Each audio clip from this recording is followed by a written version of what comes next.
मुकाबला में आपका स्वागत है। मैं हूं राहुल कंवल, मेरे सहयोगी सुमित अवस्थी हमारे साथ हैं। कई जाने माने राजनीतिक विशेषज्ञ हमारे साथ हैं और अगले 2 घंटे में हम समझने की कोशिश करेंगे कि बिहार की जनता ने जो इतना बड़ा जनादेश दिया है उसके पीछे की वजह क्या है। इस वक्त की सबसे बड़ी खबर यह है कि प्रधानमंत्री नरेंद्र मोदी ने अब से चंद लम्हे पहले ट्वीट किया है जिसमें उन्होंने कहा है कि सुशासन की जीत हुई है, विकास की जीत हुई है, जन कल्याण की भावना की जीत हुई है, सामाजिक न्याय की जीत हुई है। सुमित, बहुत बड़ी जीत ये बीजेपी के लिए भी, प्रधानमंत्री मोदी के लिए भी। बार बार बीजेपी की तरफ से जो आ रहा है कि लोगों ने 2024 जून में जो गलती की, अब हरियाणा में पहले, महाराष्ट्र में उसके बाद और बिहार में उसकी भरपाई की है। इनफैक्ट हरियाणा, महाराष्ट्र, दिल्ली और बिहार और हर जगह बीजेपी की बम्पर जीते। ये दिखा रहा है कि बीजेपी ने जो लोकसभा में लूज किया था उसके बाद लगातार वो गेन कर रहे हैं और बहुत शानदार तरीके से गेन कर रहे हैं। बिहार के मेरे परिजनों का बहुत बहुत आभार जिन्होंने 2025 के विधानसभा चुनाव में एनडीए को ऐतिहासिक और अभूतपूर्व जीत का आशीर्वाद दिया है। ये प्रचंड जनादेश हमें जनता जनार्दन की सेवा करने और बिहार के लिए नए संकल्प के साथ काम करने की शक्ति प्रदान करेगा। जो ये लोग कह रहे थे उससे भी बड़ी जीत हुई है। अजीजा, जब अमित शाह आए थे हमारे कार्यक्रम में, उन्होंने कहा कि 160 सीटें आएंगी, उससे भी बड़ी जीत हुई है। आइए हम आपको सीधे इस वक्त लिए चलते हैं सीआर पाटिल के पास। सीआर पाटिल भाजपा के वरिष्ठ नेता हैं और साथ ही साथ केंद्र में मंत्री हैं और इनसे हमारी मुलाकात हुई थी पूर्णिया में, जहां पे होटल मैफेयर में ये कह रहे थे कि देख लीजिएगा जो मैंने गुजरात में किया लगभग वैसा ही कुछ बिहार में भी होने वाला है। जब आप हमें नाश्ते के वक्त पे ये बता रहे थे सीआर पाटिल साहब, तब मुझे लगा कि थोड़ा ज्यादा बोल रहे हैं। बिहार में करना, गुजरात में करना दो एकदम अलग चीजें हैं। अगर हम स्ट्राइक रेट पे नजर डालते हैं तो दिख रहा है कि बीजेपी का स्ट्राइक रेट 91.1, 91.1, जेडीयू का 81.2, आरजेडी का केवल 18, एआईएमएम का 21, कांग्रेस का केवल 8। तो हूबहू जो आप कह रहे थे उस दिन नाश्ते पे कि जो गुजरात में हुआ बिहार में होगा, वैसा ही आप लोगों ने करके दिखा दिया यहां बिहार में। तो जी ये हमने कुछ नहीं किया है। बिहार के लोगों ने ही मन बना लिया था कि पूरा देश अगर माननीय प्रधानमंत्री श्री नरेंद्र मोदी साहब के साथ है तो बिहार क्यों पीछे रहेगा। और उसी के कारण जो हम शायद उनका मन समझ नहीं सके, उन्होंने जो निर्णय किया हुआ था, जो संकल्प किया था, वो समझ नहीं सके। इसके लिए हम 160 के अगल बगल में चल रहे थे, मगर इन्होंने जो बम्पर जीत दिलाई, जैसे सुनामी आ गई। मगर ये सुनामी जो बिहार के मतदाता लाए हैं, तो उनका विश्वास था माननीय प्रधानमंत्री नरेंद्र मोदी साहब के ऊपर, माननीय मुख्यमंत्री श्री नीतीश कुमार के ऊपर, और उसी के कारण उन्होंने तय कर लिया था कि बिहार को अभी तक बहुत अन्याय हुआ। जंगल राज के कारण बिहार बदनाम भी हुआ। बिहार ही एक गाली है, ऐसा जो उनको लग रहा था। इसके लिए वो बार बार कहते थे कि हम बिहारी सब पे भारी है, हम मेहनती है, हम टैलेंटेड है, हम काम करना चाहते हैं, मगर हमें मौका मिलना चाहिए। मगर वहाँ बिहार में उनको मौका नहीं मिलता। सहयोगी सुमित अवस्थी आपसे सवाल करेंगे। सुमित पाटिल साहब, ये बताइए कि इतनी बड़ी जीत हासिल करने के लिए 243 में से 202 पे आप लीड कर रहे हैं, इसके लिए कितने दिन पहले तैयारी शुरू करनी पड़ती है, कितनी मेहनत लगती है और कैसे कर पाते हैं आप? आज जीत हुई है ना, आज का जो विजय रैली निकलेगी वो अगले इलेक्शन की तैयारी ही होगी। अच्छा, तो उसी दिन से शुरू हो जाता है। जब रिजल्ट आना शुरू होता है वहीं से अगले इलेक्शन की तैयारी करनी पड़ती है। वो एक दिन, एक महीना, एक साल ऐसा इसमें नहीं होता है।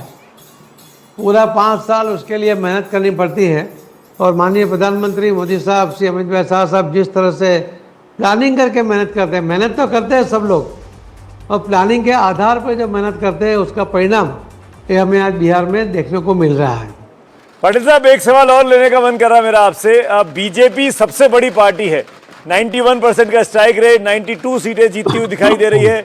क्या बीजेपी चाहेगी कि अब तो अपना मुख्यमंत्री बनना चाहिए? देखो, मैं वो निर्णय करने में उसमें नहीं हूँ, और मैं ऐसा मानता हूं कि पार्टी ने नीतीश कुमार जी को ही मुख्यमंत्री बनाना और उसी का नाम आगे करके इलेक्शन लड़ा हुआ है, और पार्टी उसी के रास्ते पे शायद आगे जाएगी ऐसा लगता है।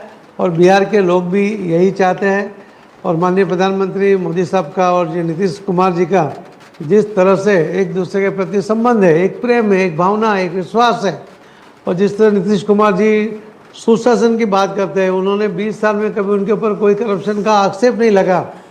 उन्होंने बिहार को पूरा जंगल राज से बाहर निकालने के लिए सफलतापूर्वक प्रयत्न किए। मोदी साहब के साथ मिलकर डेवलपमेंट में भी उन्होंने कई अचीवमेंट किए। बहुत बड़े बड़े काम उसके होने के कारण लोगों को आज वहाँ पर एयर कनेक्टिविटी मिली, रोड कनेक्टिविटी मिली, ट्रेन कनेक्टिविटी मिली, खेलकूद के लिए स्टेडियम मिला, उनको मेट्रो मिला, उनको 5-6 एयरपोर्ट नए नए बिहार में बने। और इसके कारण लोगों को भी लगता है कि बिहार अब जो विकास के मार्ग पर है, तो उसको आगे बढ़ाने में ये जो गठबंधन है, ये जो डबल इंजन की सरकार है, ये अच्छा काम करती है। और इसी के कारण उन्होंने विश्वास भी रखा है, उन्होंने उसके ऊपर सपोर्ट भी किया है। अच्छा, दिलचस्प बात यह है कि आपको सीमांचल के इलाके में भेजा गया। मुकेश सैनी जी जुड़े हैं विकासशील इंसान पार्टी के हमारे साथ। मुकेश जी 1 मिनट दीजिए, मैं अभी थोड़ी देर में आपके पास आ रहा हूं। अगर हम क्षेत्र के हिसाब से देखते हैं तो सीमांचल की 50 सीटों में सीमांचल की जो 24 सीटें उसमें भी 15 बीजेपी और जेडीयू को मिली हैं, यानी कि जो इलाका आपका बड़ा कमजोर था वहां पे भी आप जीते। और यह भी चर्चा हुई कि हो सकता है कि ओवैसी की पार्टी इस बार क्रैश कर जाए। ऐसा हुआ नहीं, इस दफा भी असुद्दीन ओवैसी की पार्टी ने अच्छा प्रदर्शन किया है। यानी कि जो आपने तमाम समीकरण अलग अलग तरह से बिठाने की कोशिश की सीमांचल के इलाके में, वो भी काफी काम आई। इस बार भी एआईएमआईएम की 5 सीटें, पिछली दफा भी इतनी थी, और सीमांचल में भी आपके अलायंस का अच्छा प्रदर्शन हुआ है, जो आपके एकदम खिलाफ का इलाका था। मेरे पास करीब 78 सीट थी, उसमें से हम करीब 72 पे आगे चल रहे हैं या कहीं पे जीत भी गए हैं। हमारी कोशिश है कि 73 का भी फिगर उसके अंदर अगर जुड़ जाए, तो ये कोशिश चल रही है। और अभी तो वोटिंग सिर्फ काउंटिंग ही है, मगर हमें अपेक्षा है कि हम 73 तक पहुंच जाएंगे। पर मुझे लगता है कि हमने इसमें कुछ किया ऐसा नहीं है। माननीय प्रधानमंत्री मोदी साहब के लिए और श्री नीतीश कुमार के लिए जो लोगों के मन में भावना थी, और लोगों ने ही ये निर्णय तक कर लिया था कि एनडीए को जिताना है। हमने कई प्रयोग किए। हमने गुजरात में अलग अलग विधानसभा में से, कर्नाटक में से, कच्छ में से, यहाँ जो बिहार के लोग रहते थे उनके साथ वर्चुअल मैंने वहाँ से किया, पूर्णिया से किया, वहाँ बेगूसराय से किया। हजारों लोग उसके अंदर एक एक मीटिंग में जुड़े। उनको हमने कहा था कि आपके दोस्त, रिश्तेदार, व्यापारी, उन सबको आप रिक्वेस्ट करें कि एनडीए का कोई भी कैंडिडेट जहाँ भी है उसको वोट कीजिए। वो भी यानी हर प्रयोग, कोई एक प्रयोग के कारण इलेक्शन जीता नहीं जाता है। हर सब कुछ करना पड़ता है और हर जगह अलग अलग करना पड़ता है। मुझे लगता है कि हमने जो सुमित, मैं आपको कहानी सुनाता हूँ।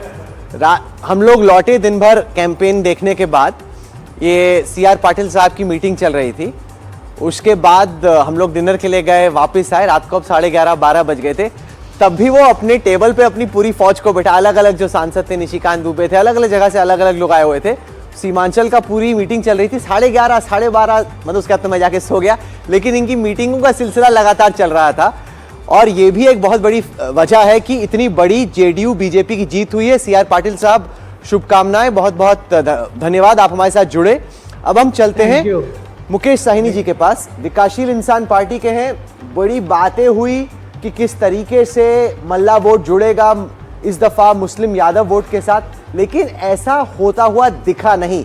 ये हकीकत है और उस पर हम चर्चा करेंगे, क्योंकि जो हकीकत है वो ये कि निषाद वोट्स भी हम देख रहे थे, जो निषाद डोमिनेटेड सीट्स थी, वहां पर भी जनता दल यूनाइटेड और बीजेपी का प्रदर्शन आपसे अच्छा रहा है। आप लोगों ने स्विमिंग तो बहुत अच्छी की गंगा जी में राहुल गांधी के साथ, लेकिन वो वोट में तब्दील नहीं हुई। सैनी साहब,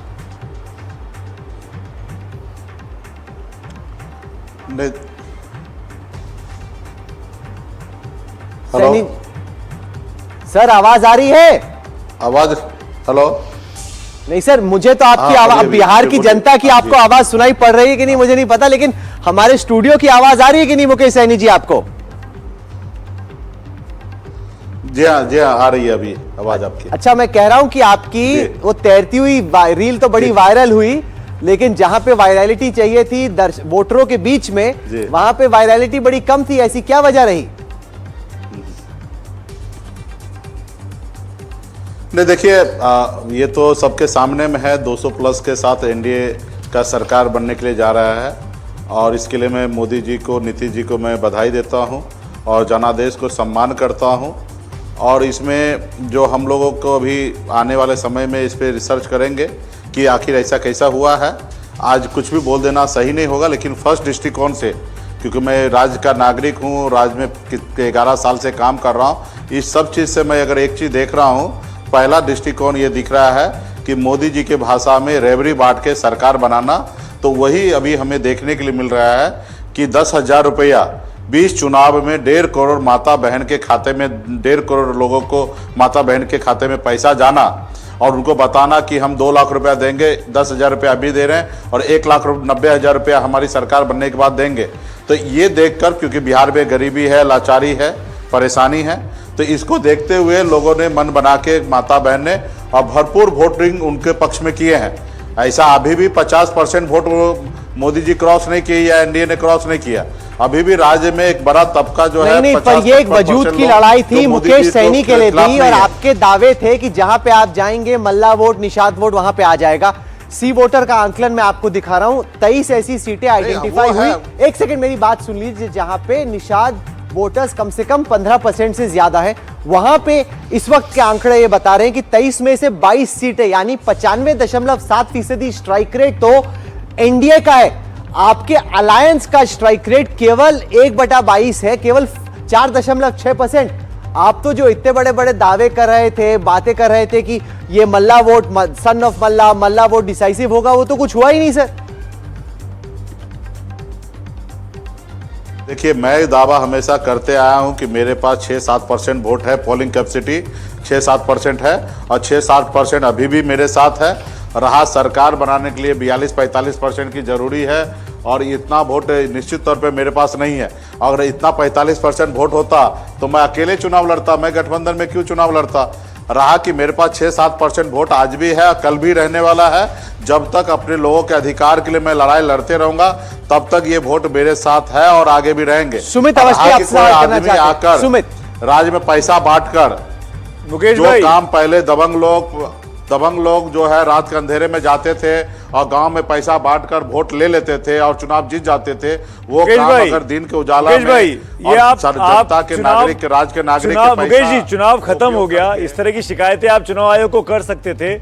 आज इंट्रोस्पेक्शन का दिन है, आपने सारा का सारा इल्जाम डाल दिया कि 10,000 रुपए अकाउंट में गए। मेरी बात तो सुन लीजिए, लेट मी कंप्लीट मुकेश भाई।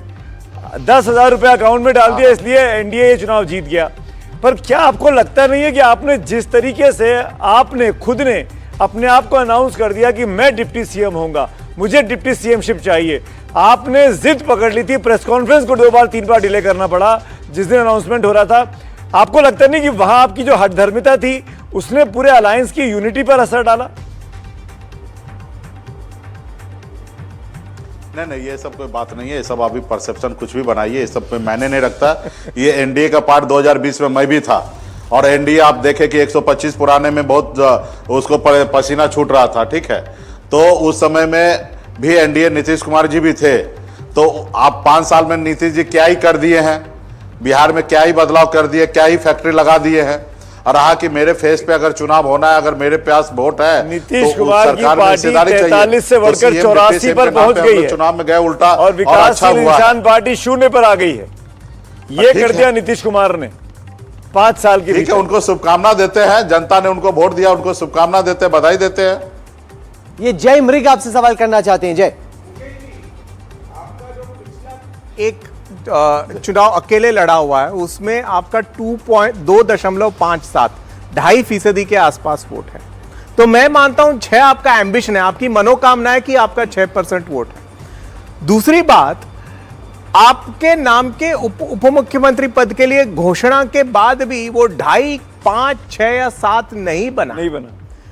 बहुत से सोशल मीडिया रील्स में बहुत बोलवाया गया कि भाई चारों जो कुनबे हैं, तुराहा, केवट, निषाद, मिल्ला, सब कुछ मिलकर 9% है, तो मुकेश जी को 6 मिलेगा ही मिलेगा। हमारे साथ इस वक्त स्मृति ईरानी जी जुड़ गई हैं, वो लंदन में हैं, एक कार्यक्रम में थी, तो 1 मिनट में मैं उनके पास जाना चाह रहा हूं। स्मृति जी, अगर आपको हमारी आवाज आ रही है, आपने काफी कैंपेन किया बिहार में, और अब जो जीत आई है, जिस तरह से अभी मुकेश सहनी कह रहे थे कि 10,000 रुपए महिलाओं को दिए, इस वजह से जीत हो गई, वरना तो हम लोग जीत रहे थे।